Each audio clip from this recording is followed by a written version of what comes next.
What's up mga idol, another day, another adventure na naman tayo. So alam nyo ba na dito sa Digisit, hindi lang beaches ang mayroon. Meron din ang tinatawag na Digisit Falls. So ipapakita ko sa inyo ng malapitan, akitin natin kung gaano kaganda ang Digisit Falls. So abangan nyo mga idol, tara samahan nyo ako akitin. From highway, so ayan. So ito lang yung trekking niya. So hindi naman ganun ka-tarik.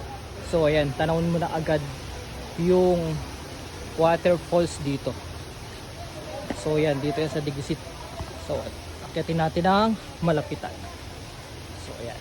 So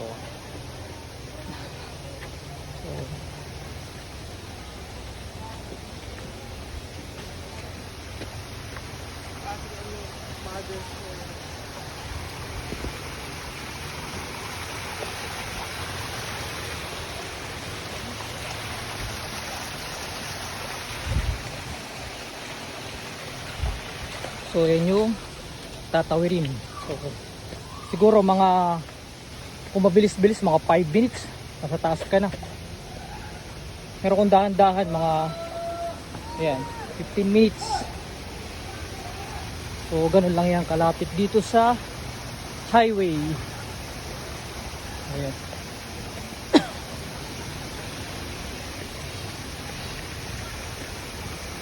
So yan, ganda.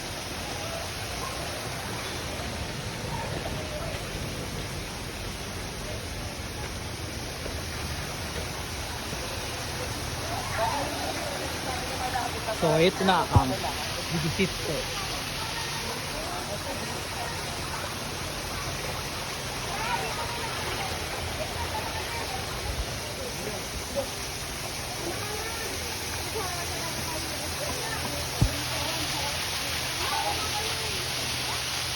Yan, napakalapit lang. Yan. Yun yung highway, tanaw na.